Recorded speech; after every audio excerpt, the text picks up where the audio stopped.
दोस्तों, स्वागत है आप सभी का आपके अपने इस यूट्यूब चैनल में। तो जैसा कि हम आज देखेंगे आपका जो ओपन स्कूल हो रहा है बोर्ड परीक्षा 2021, इसमें आपके कक्षा 12वीं के जो भौतिक विषय के जो प्रश्न हैं, आपके सारे प्रश्नों के उत्तर हम इस वीडियो में देखेंगे। ठीक ना? तो वीडियो आपके लिए महत्वपूर्ण होने वाला है। सभी प्रश्नों के सटीक उत्तर इस वीडियो में आपको मिलेंगे। यदि आपको वीडियो अच्छा नहीं लगता है, देखने के बाद आप प्रश्नों को अच्छे से पहले देख लीजिएगा और पढ़ लीजिएगा, उसके बाद ही लिखने की कोशिश कीजिएगा। मतलब पहले वीडियो पूरा देख लीजिएगा ध्यान से, जितना भी आपका टाइम लगे, उससे आपका जो है आपको पता चलेगा। कहीं गलत होगा उसको भी मैं बताऊँगा और सही होगा उसको भी मैं बताऊँगा, ठीक ना? किसी लिखने में कहीं त्रुटि हो गया होगा उसको भी मैं आपको एक्सप्लेन करूँगा, ठीक ना? उसका सही बताऊँगा क्या होगा। तो वीडियो पूरा ध्यान से शुरू से अंत तक देखिए और उसके बाद आपको अच्छे लगे प्रश्न तो वीडियो को लाइक कीजिएगा, अच्छे ना लगे तो वीडियो को डिसलाइक कर सकते हैं, ठीक ना? सभी प्रश्नों के सटीक उत्तर लिखने की कोशिश की गई है, आपको अच्छे से अच्छे आंसर बताए जाएँगे इसमें, ठीक ना? इसमें फिजिक्स के पूरे सॉल्यूशन हम लेंगे, ठीक ना? पूरे 1 से 19 प्रश्नों को आपका हल किया गया है इसमें। तो मैं आपको बता दूं, इससे पहले आपके केमिस्ट्री का वीडियो अपलोड किया जा चुका है, ठीक ना? जिसका लिंक आपको डिस्क्रिप्शन बॉक्स में मिल जाएगा, वहां से आप जाकर केमिस्ट्री के आप फुल सॉल्यूशन देख सकते हैं पूरे प्रश्नों का, ठीक। और आगे भी आपको जीव विज्ञान का और किसी अन्य सब्जेक्ट का आपको चाहिए विषय का, तो आप कमेंट बॉक्स में कमेंट कीजिएगा, आपको प्रोवाइड कराने की कोशिश की जाएगी। मतलब आपको और विषयों की भी जो पेपर है आपका उसका उत्तर दिया जाएगा, ठीक। तो चलिए वीडियो यहीं से शुरू करते हैं। यदि लास्ट में वीडियो अच्छा लगे तो चैनल को सब्सक्राइब कर लीजिएगा और अच्छा लगे तो लाइक कीजिएगा, ठीक। तो चलिए वीडियो यहीं से शुरू करते हैं। एक बात आपको मैं बता दूं, यदि आपने उत्तर लिख भी लिया होगा भौतिक विज्ञान का, ठीक ना, फिजिक्स का, फिर भी आपके लिए वीडियो बहुत ही महत्वपूर्ण होने वाला है कि हो सकता है आपने उत्तर लिखा हो और किसी का गलत उत्तर आपने लिखा होगा, तो इस वीडियो में आपको पता चल जाएगा और आप उसको सुधार सकते हैं अच्छे से, ठीक। वरना वो आपके लिए ही नुकसानदेह होगा, ठीक। चलिए वीडियो यहीं से शुरू करते हैं। देखिए पहला प्रश्न का हम देखते हैं, पहले प्रश्न का उत्तर अ का, ठीक ना, जिसमें आपके सही विकल्प दिए हुए थे, ठीक। उसमें देखते हैं, पहला प्रश्न आपका था कि शून्य समय का अर्थ क्या होता है। तो शून्य समय का अर्थ होता है दोस्तों, किसी पिंड के गति के अध्ययन का प्रारंभिक क्षण, ठीक ना। शून्य समय का अर्थ होता है किसी पिंड के गति के अध्ययन का प्रारंभिक क्षण। ऑप्शन नंबर सी में दिया हुआ था आपका, वो आपका करेक्ट आंसर हो जाएगा, किसी पिंड के गति के अध्ययन का प्रारंभिक क्षण। उसी प्रकार दूसरा आपका प्रश्न था कि ऊर्जा का विमीय सूत्र क्या होता है। तो ऊर्जा का विमीय सूत्र ये होता है दोस्तों ml2T-2, ठीक। बी नंबर का आपका ऑप्शन करेक्ट आंसर हो जाएगा, बी नंबर, ठीक। और तीसरा प्रश्न आपका था बल का एसआई मात्रक क्या है। तो बल का एसआई मात्रक न्यूटन होता है दोस्तों, जो कि आपके चौथे नंबर के ऑप्शन में दिया हुआ था, चौथा नंबर आपका न्यूटन करेक्ट आंसर हो जाएगा। अगला आपका ठीक ना, अगला आपका चौथा प्रश्न है कि सरल आवर्त गति करने की अधिकतम विस्थापन की स्थिति में स्थितिज ऊर्जा क्या होती है। देखिए जब भी कोई कण सरल आवर्त गति करता है तो उसकी स्थितिज ऊर्जा अधिकतम होती है। तो ऑप्शन नंबर ए आपका पहला अधिकतम सही आंसर हो जाएगा उसमें, ठीक ना। चौथे प्रश्न का आंसर हो जाएगा आपका अधिकतम। उसी प्रकार आपका पांचवा प्रश्न का आंसर हो जाएगा, निम्न में से किन तरंगों के संचरण हेतु माध्यम की आवश्यकता नहीं होती है, ठीक ना। तो किस तरंगों के संचरण हेतु माध्यम की आवश्यकता नहीं होती। तो अनुप्रस्थ तरंगे जो होती है उनके संचरण के लिए माध्यम की आवश्यकता नहीं होती। तो ऑप्शन नंबर बी में आपका दिया हुआ था, अनुप्रस्थ तरंगे आपका करेक्ट आंसर हो जाएगा। उसी प्रकार आपका छठवें नंबर का प्रश्न दिया हुआ था कि विद्युत क्षेत्र की तीव्रता का एसआई मात्रक क्या है, ठीक ना। तो विद्युत क्षेत्र की तीव्रता का एसआई मात्रक होता है दोस्तों न्यूटन प्रति कूलाम, ठीक ना। तो ऑप्शन नंबर ए में दिया हुआ था आपका अ, ठीक ना, अ आपका सही आंसर हो जाएगा न्यूटन प्रति कूलाम। उसी प्रकार आपका सातवें नंबर के प्रश्न में दिया हुआ था, एक इस्पात के सीधे तार की लंबाई एल है तथा उसका चुंबकीय आघूर्ण एम है, जब इसे मोड़कर अर्धवृत्त का आकार दे दिया जाता है तब इसका चुंबकीय आघूर्ण होगा। तो दोस्तों चुंबकीय आघूर्ण उसका होगा उस समय 2m/पाई, 2m बट्टा में पाई। तो ऑप्शन नंबर बी आपका सही आंसर होगा। इसी प्रकार आपका आठवां प्रश्न दिया हुआ था, ठीक ना, कि अल्पतम विचलन कोण का मान सर्वाधिक होता है, ठीक ना। अल्पतम विचलन कोण का मान जो होता है आपका सर्वाधिक किस रंग के लिए होता है। तो होता है दोस्तों बैगनी रंग के लिए सर्वाधिक होता है। तो आपके चौथे नंबर के ऑप्शन में दिया हुआ था बैगनी, आपका सही आंसर होगा उसका। नौवां प्रश्न था आपका, पी प्रकार का अर्धचालक प्राप्त होता है, ठीक ना। पी प्रकार का जो अर्धचालक होता है वो किससे प्राप्त होता है। देखिए दोस्तों, जब शुद्ध सिलिकॉन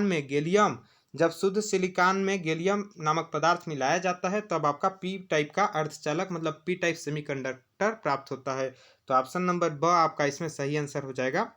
उसी प्रकार आपका दसवां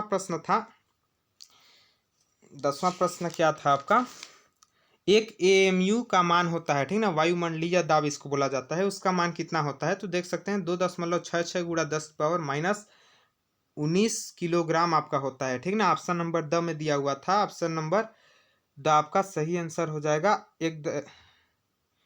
2.66 गुणा 10⁻−19 किलोग्राम, ठीक। अब हम देख लेते हैं अगला, ठीक ना। अगला आपका दिया हुआ था खालिस्तान। खालिस्तान में देखिए पहले प्रश्न का सही आंसर आपका यांत्रिक ऊर्जा हो जाएगा और दूसरे प्रश्न का सही उत्तर आपका अनंत हो जाएगा, ठीक ना, जिसमें आपका समतल दर्पण की फोकस दूरी पूछा था जो कि अनंत होता है। इस प्रकार तीसरे में पूछा हुआ था कि पंच संयोजी परमाणु की अशुद्धि मिलाई जाती है तो हमें कौन सा सेमीकंडक्टर प्राप्त होता है? तो एन प्रकार का अर्धचालक आपको प्राप्त होता है, ठीक ना। तो एन प्रकार का अर्धचालक आपका सही आंसर हो जाएगा। इसी प्रकार चौथा प्रश्न जो आपका था, चौथा प्रश्न में आपका क्या बोला था? चौथा प्रश्न था एक बीटा कण का मान होता है, तो यहाँ इन्होंने खाली छोड़ दिया है, दूसरे का लिखा हुआ है दोस्तों, ठीक ना। मैं लिखवाया हूँ तो उन्होंने नहीं लिखा हुआ है, यहाँ मैं आपको इसका आंसर बता देता हूँ।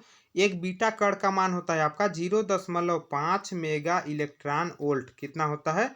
0.5 मेगा इलेक्ट्रॉन वोल्ट होता है आपका एक बीटा कण का मान।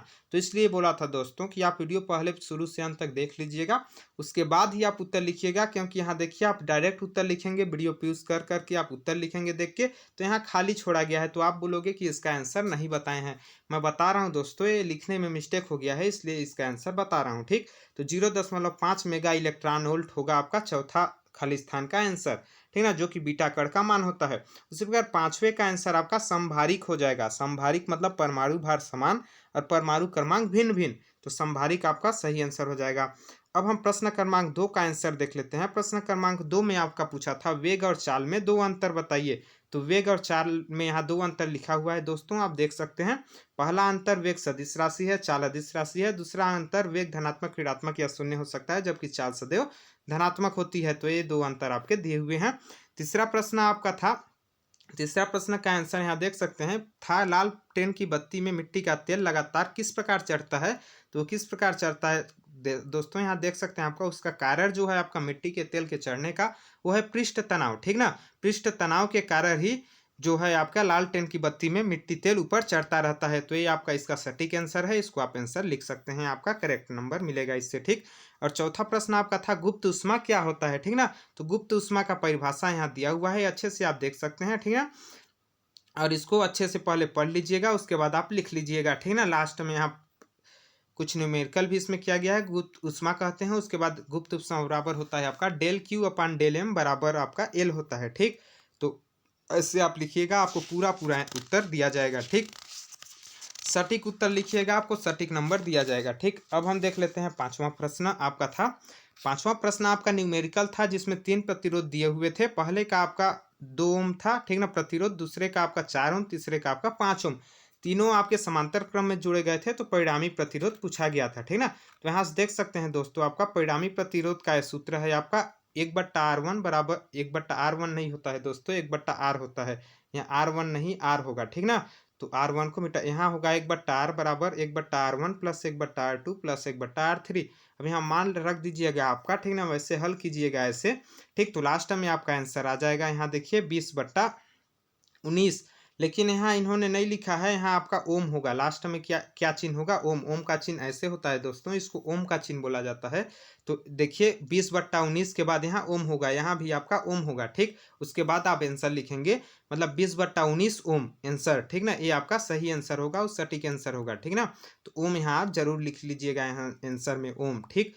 तो ये आपका आंसर हो जाएगा। उसका प्रश्न क्रमांक 6 आपका था, एक एंड गेट का चित्र बनाकर, ठीक ना, एंड गेट का आपको चित्र बनाना था तथा इसकी सत्यता सारणी दर्शानी थी। तो ये देखिए एंड गेट का चित्र ये है आपका। ये चित्र कुछ इस टाइप से होता है, आपका चित्र आपका होता है ऐसे करके, ऐसे होता है, फिर आपका ए होता है, ठीक। इधर से आपके दो इनपुट होते हैं, ए और बी, कुछ भी आप नाम दे सकते हैं। इधर आपका एक आउटपुट होता है, ठीक। ये होता है आपका एंड गेट का चित्र। और एंड गेट का यहाँ बनाया हुआ है, इसको आप देख सकते हैं। अच्छे से नहीं दिख रहा होगा तो मैंने यहाँ बना दिया, इसको आप यूज करके अच्छे से बना सकते हैं।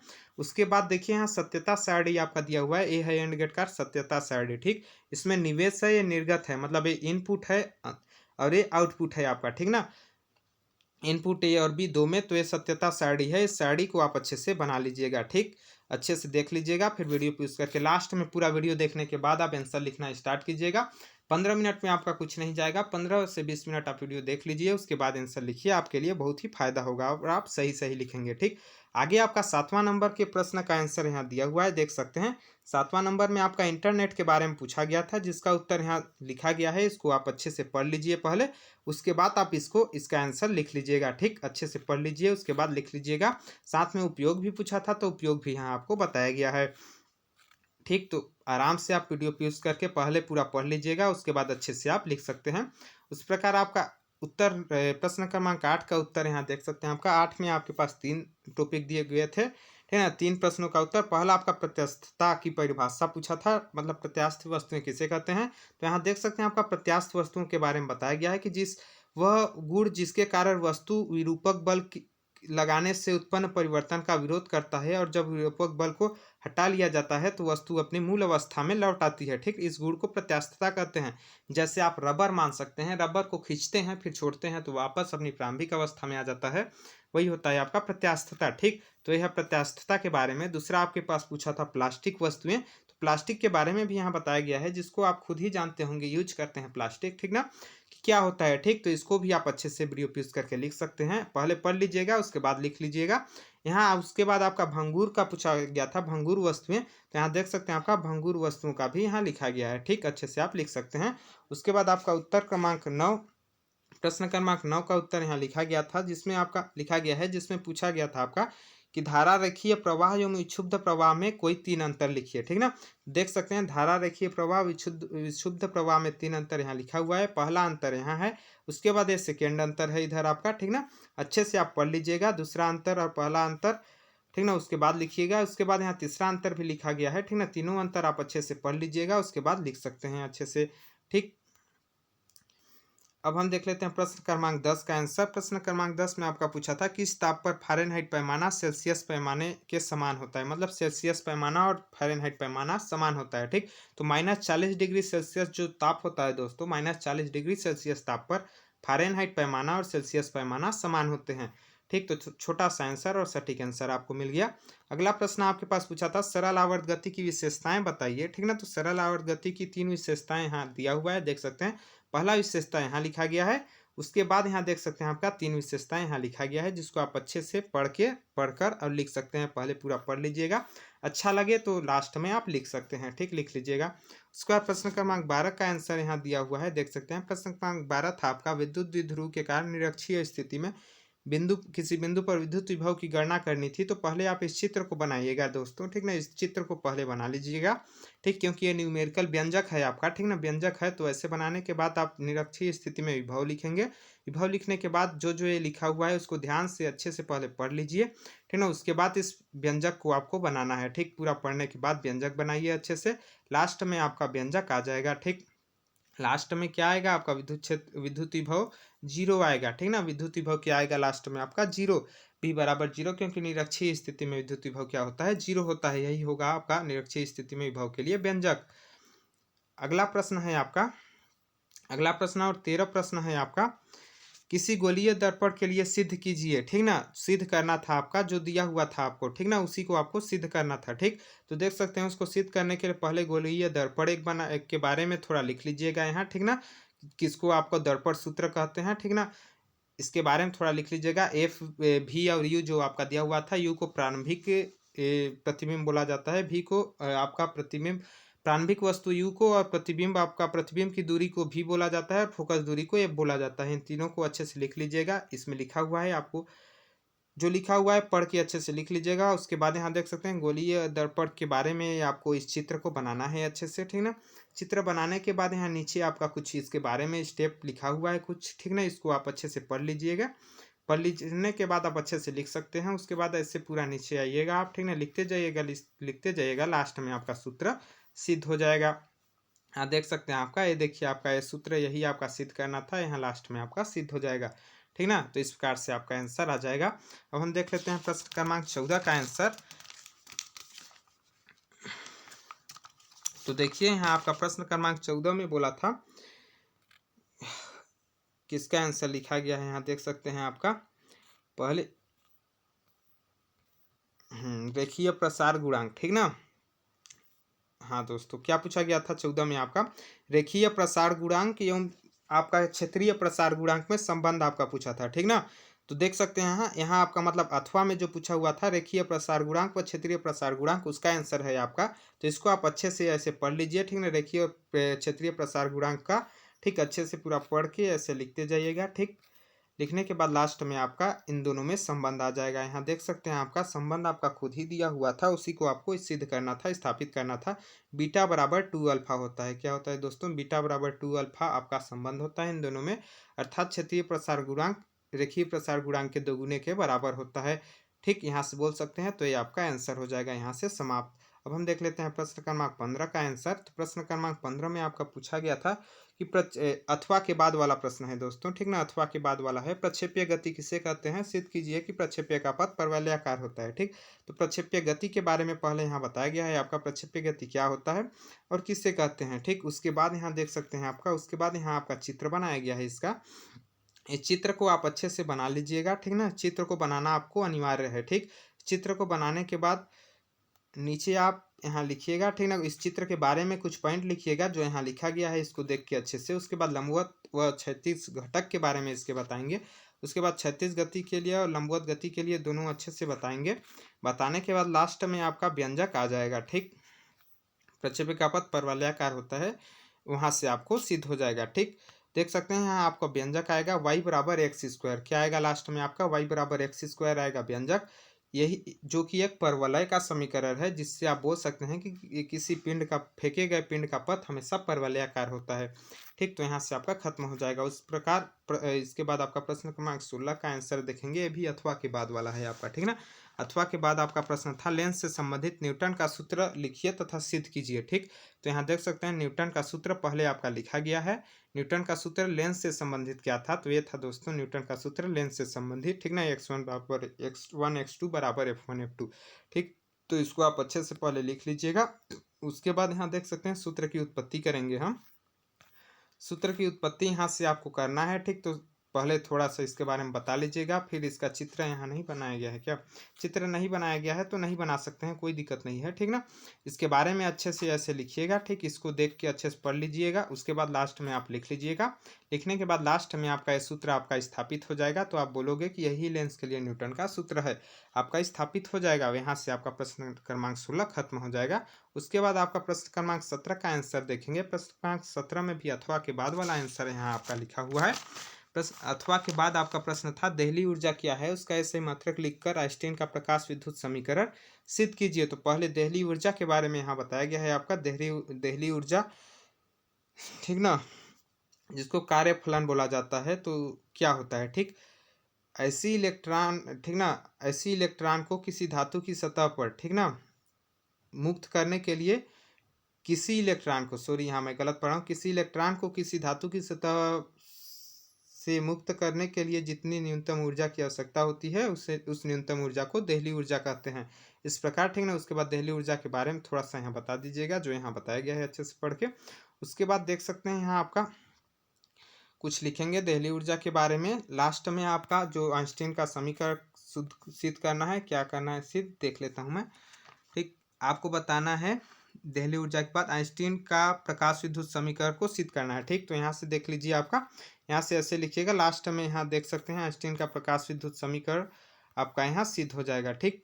यहाँ आप बोलिएगा ए है आइंस्टीन का प्रकाश विद्युत समीकरण, ठीक ना। ये है आपका आइंस्टीन का प्रकाश विद्युत समीकरण। यहाँ बोल सकते हैं यही आइंस्टीन का प्रकाश विद्युत समीकरण है। यहाँ नहीं लिखा गया आइंस्टीन समीकरण, यहाँ आइंस्टीन का लिखेंगे, फिर प्रकाश विद्युत समीकरण है। क्या बोलेंगे? यही आइंस्टीन का प्रकाश विद्युत समीकरण है इसमें, ठीक ना। और यही आपका सिद्ध करने के लिए बोला था, तो इसको ऐसे कर लीजिएगा आप, ठीक ना। तो ये इसका सटीक आंसर हो जाएगा, ठीक। यही आइंस्टीन का प्रकाश विद्युत समीकरण है। यहाँ से आपका प्रश्न समाप्त हो जाएगा। अब हम देख लेते हैं 18वां प्रश्न का आंसर। 18वां प्रश्न, ठीक ना, इसमें आपको बोला गया था कि 18वां का पहला प्रश्न का उत्तर यहाँ है, ठीक ना, मतलब पहला अथवा के ऊपर वाला है कि न्यूटन का सार्वत्रिक गुरुत्वाकर्षण नियम लिखिए तथा गुरुत्वाकर्षण नियतांक जी का मान में सही मात्रक लिखिए, ठीक। तो न्यूटन का सार्वत्रिक गुरुत्वाकर्षण नियम क्या था दोस्तों? तो यहाँ लिखा गया है कि ब्रह्मांड में किन्हीं भी दो पिंडों के बीच लगने वाला बल उन दोनों पिंडों के द्रव्यमानों के गुणनफल के समानुपाती और उनके बीच की दूरी के वर्ग के उत्क्रमानुपाती होता है, ठीक ना, यही आपका न्यूटन का गुरुत्वाकर्षण का नियम है। अब आप बोलोगे, एक लाइन यहाँ से छोड़ सकते हैं, उसके बाद आप बोलोगे कि माना कि दो ग्रहों के, ठीक ना, द्रव्यमान क्रमशः स्मॉल एम व कैपिटल एम, ठीक ना, मतलब कैपिटल एम बड़ा एम व छोटा एम है, यहाँ एक स्मॉल एक कैपिटल बनाइएगा तथा उनके बीच की औसत दूरी आर है, तब गुरुत्वाकर्षण नियम से, ठीक ना, गुरुत्वाकर्षण नियम से क्या होता है कि एफ अनुक्रमानुपाती कैपिटल एम और स्मॉल एम, और दूसरा आपका होता है एफ अनुक्रमानुपाती 1/r²। इन दोनों को जब आपस में मिला देते हैं, इन दोनों को जैसे ही आपस में मिला देते हैं, इस टाइप से आपका संबंध आ जाता है। लास्ट में आपका ये संबंध आ जाता है F=G/m/r², ठीक ना। यही जो कैपिटल जी होता है वो आपका गुरुत्वाकर्षण नियतांक कहलाता है। तो इसको आप डिटेल से यहाँ तक ऐसे लिख सकते हैं, यहाँ, ठीक ना। पहले इधर तक का आप लिखिएगा, इधर तक का, ठीक, इधर तक का, उसके बाद आप इधर से लिखना प्रारंभ कीजिएगा कि यह नियम प्रत्येक स्थान, सभी दूरियों के लिए एवं सभी प्रकार के पिंडों के लिए प्रयुक्त किया जा सकता है, अतः हम इसे सार्वत्रिक गुरुत्वाकर्षण नियम कहते हैं, ठीक ना। तो यहाँ से आपका इसका आंसर समाप्त हो जाएगा आपका, ठीक। उसके बाद हम प्रश्न क्रमांक 19 लास्ट प्रश्न का उत्तर देखेंगे।